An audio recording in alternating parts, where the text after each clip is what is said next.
अस्सलाम वालेकुम मलगरो په عمران خان او پاکستان تحریک انصاف باندې د پابندۍ لګولو میشن ناکام شو. په پاکستان تحریک انصاف باندې د پابندۍ لګولو درخواست سپریم کورټ مسترد کو. بل اړخ جنرال باجوا عمران خان ته کنزل کړی دي. دا داوا چا کړی دا او چا په اسټابلیشمنت باندې یو ځل بیا ډیر غټ الزامات لګولي دي. مولانا فضل الرحمن صاحب دا غواړي چې موجوده اسمبلو مدت کې د اضافه وشي. هغه ولې داسې غواړي؟ هغه کم نیمګړی خپل خواهش پوره کول غواړي. دا هغه کم خواهش نیمګړی پاتې شوی. بل اړخ ته الیکشن کمیشن خپل ډیره غټه غلطي تسلیم کړه. ایمل ولی خان په مولانا فضل الرحمن صاحب باندې ډیر زیات تنقید کړی دی او کومو کسانو چې د عمران خان خلاف یوځای شوي هغه کسان اوس خپل منځ کې هغوی جګړې شروع کړي دي. دا ټولې خبرې په دې نوي ویډیو کې تاسو ته مخې ته एकदम خو د هغې نه مخکې تاسو ټولو ملګرو ته یو سوال مخې ته एकदम څنګه تاسو ته پته ده په هر یو ویډیو کې زه یو سوال تاسو نه کوم. نننی سوال دا دی چې راتلونکي الیکشن کې بعد تاسو چاله ووټ ورکوئ؟ پاکستان تحریک انصاف لا او کونه پی ډي ایم لا؟ کم کسان چې پاکستان تحریک انصاف له ووټ ورکوي هغوی دا ویډیو شیر کړي او کم کسان چې پی ډي ایم له به ووټ ورکوي نو هغوی د دې ویډیو لاندې کمنټ وکړي. ګورو چې شیر زیاتی او کونه کمنټ زیاتی. اوس راځو چې عمران خان باندې او پاکستان تحریک انصاف باندې د پابندۍ لګولو چې کم میشن و د پی ډي ایم چې کم خوب و د پی ډي ایم چې کم خواهش و هغه ناکامه شو. په پاکستان تحریک انصاف او عمران خان باندې د پابندۍ لګولو درخواست سپریم کورټ مسترد کو. دا درخواست اون چودھری جمع کړو په سپریم کورټ کې او د سپریم کورټ نه دا تمه لرله چې هغوی په پاکستان تحریک انصاف باندې پابندي ولګوي. اون چودھری تاسو ته پته ده هغه اوس د استحکام پاکستان پارټي یو ډیر اهم رهنما دی، د جهانګیر ترین نږدې ملګری دی او دې مخکې د عمران خان ډیر نږدې ملګری و. اوس دا درخواست جمع کړو په سپریم کورټ کې چې په پاکستان تحریک انصاف باندې پابندي ولګولی شي. خو اوس د سپریم کورټ چې کوم رجسټرار دی نو هغه په دې باندې اعتراض ولګو او دا درخواست چې دی نو دی مسترد کړ. دا درخواست یې واپس کړ او د سپریم کورټ چې کوم رجسټرار دی هغې په دې باندې دا اعتراض ولګو چې یاره په دې درخواست کې د آرټیکل 184(3) چې کومې تقاضې دي نو هغه پوره نه دي او په دې درخواست کې دا هم واضح نه دي چې په دې جماعت باندې د پابندۍ لګولو د آرټیکل 184(3) په زمره کې راځي او که نه، او په دې کې دا هم واضح نه دي چې دا باندې پابندي لګول د مفاد عامه معامله ده او که نه. بل اړخ ته جنرال باجوا عمران خان ته کنزل کړي دي. دا دعوا چا کړې ده؟ یو ځل بیا د پاکستان اسټابلیشمنت باندې دا یو ډیر غټ الزام لګېدلی دی او دا الزام پې چا لګولی دی؟ نو خواجه آصف دا ویلی دی چې جنرال باجوا مونږ سره رابطه وکړه او هغه دا ووی چې عمران خان نه هغوی په 2019 کې تنګ راغلي او کومو کسانو چې عمران خان راوستی نو هغه کسان په اپریل 2019 کې د عمران خان نه تنګ راغلي او هغوی دا غوښتل چې د عمران خان حکومت ته ختم شي. نو خواجه آصف دا ویلی دی چې جنرال باجوا مونږ سره رابطه وکړه، هغه عمران خان ته کنزل هم وکړل او دی وویل چې یاره د دې سړي نه به ځان خلاصو، مونږ تاسو سره ملاویږو او ستاسو په ذریعه باندې بیا مونږ د دې سړي نه ځان خلاصو. نو خواجه آصف دا یو ډېره غټه دعوه کړې ده. یو ځل بیا د پاکستان په تیر اسټابلیشمنت باندې دا الزامات لګولي دي او دا د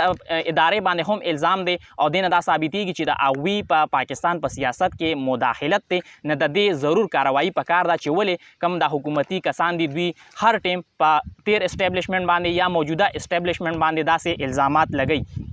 بل اړخ ته مولانا فضل الرحمن صاحب دا غواړي چې یاره دا موجوده چې کومې اسمبلی دي د دې په مدت کې د اضافه وشي. د دې حوالې سره یو ډېره غټه دعوه مخې ته راغلې ده چې ولې هغه داسې غواړي چې په اسمبلو کوم مدت دی هغې کې د اضافه وشي. دې اسمبلو ته خو مولانا فضل الرحمن صاحب دا وی چې یاره دا جعلي اسمبلي ده، نو اوس ولې د هغې اسمبلی په مدت کې اضافه کول غواړي؟ د دې حوالې سره یو سینیر صحافي دی رؤف کلاسرا، هغه دا دعوه کړې ده چې مولانا فضل الرحمن صاحب غواړي چې د اسمبلو په مدت کې د اضافه وشي او بیا چې کوم صدر ډاکټر عارف الوی دی د هغه مدت ختم شي د هغې نه پس مولانا فضل الرحمن صاحب صدر جوړ کړی شي. ځکه چې 100 پورې هغه موجود وي صدر ډاکټر عارف الوی، نو مولانا فضل الرحمن صاحب چې کوم دا خواهش و هغه مخکې دا خواهش و چې کله عدم اعتماد راشي هغه دا خواهش په پوره شي. خو چونکې صدر لرې کول ډېر زیات ګران و، دوی سره هغه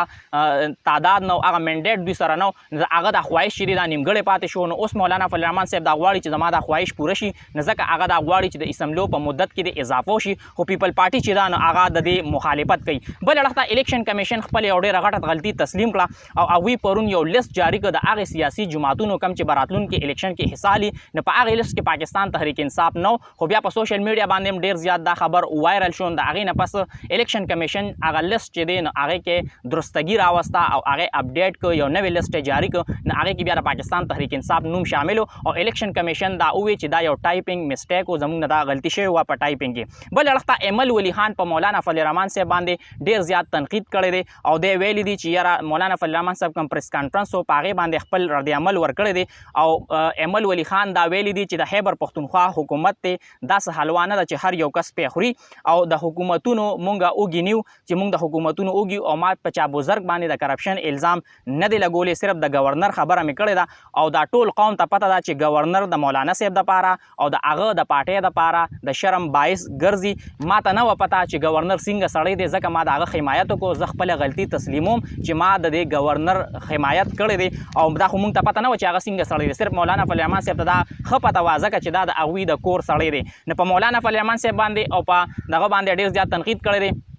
بل اړخ ته تاسو ته ما وویل چې کومو کسانو عمران خان خلاف کم کسان یوځای شوي د هغوی اوس خپل منځ کې جګړې شروع شوي دي خپل منځ کې اختلافات شروع شوي دي یو اړخ ته د مولانا فضل الرحمن صاحب او د ANP دی دغه ته وګورئ چې دا کم معامله شوې ده پرون بل اړخ ته مولانا فضل الرحمن صاحب د نواز شریف نه او د آصف علي زرداري نه هم خفه دی چې دوبۍ کم ملاقات شوي دي نه هغې کې دی نه دی راوښتې اوس نواز شریف د هغه تحفظاتو لرې کولو دپاره مولانا فضل الرحمن صاحب لندن ته راغوښتی دی او بل اړخ ته د جهانګیر ترین او د نواز شریف ترمنځ چې کوم معاملات دي نو هغه حل نه شو جهانگیر ترین ته سیټ ایڈجسټمنټ غوښتل چې یاره نون لیگ د مونږ له په 30 سیټونو باندې سیټ ایڈجسټمنټ راکړي خو نون لیگ چې دی نه صرف په 5 سیټونو باندې هغوی سره رضامندي ظاهر کړې ده چې صرف په 5 سیټونو باندې مونږ تاسو له سیټ ایڈجسټمنټ درکولی شو جهانگیر ترین ته علیم خان ته اون چودھری ته نعمان لنګلیال ته او اسحاق حقوانی ته به نون لیگ په مقابله کې امیدوار نه ودرئ صرف په دې باندې اوسه پورې نون لیگ رضامند دي یو وړخته خو پاکستان سیاسي استحکام پارټي چې دا نه هغوی دا وی چې یاره مونږ به د پاکستان تحریک انصاف چې کوم کسان دي او خپل ځان سره شامل کو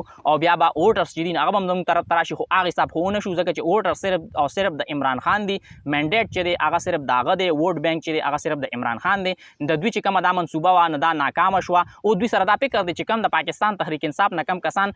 استحکام پاکستان پارټۍ ته راغلي دي نو هغوی له به څنګه هغه یو فیس سیوینګ ورکوو د هغوی سیټونه موږ څنګه وباسو چې هغوی وګټي ځکه چې دې سره بیا د هغوی ډېره زیاته شرمندګي کېږي او د دوی چې کومه دا بیانیه ده چې یاره د عمران خان ووټ بینک نشته او دا څیزونه هغه څیزونه دا ټول هر څه چې دي نو دا به خاورو کې ایره شي نو دې وجې نه دوی سره اوس دا ډېر زیات غټ فکر دی هغوی ځکه دا نون لیگ نه سیټ ایډجسټمنټ غواړي خو نون لیگ ورسره په دې باندې نه رضامند کېږي ګورو چې راتلونکي ټیم کې څه کېږي ټول اپډیټس په انشاءالله په دې پیج باندې تاسو سره شریکوم دا ویډیو مخکې ملګرو سره ضرور شیر کړئ او تاسو خپله قیمتي رای هم ما سره په کمنټ کې ضرور شریکه کړئ د الله په امان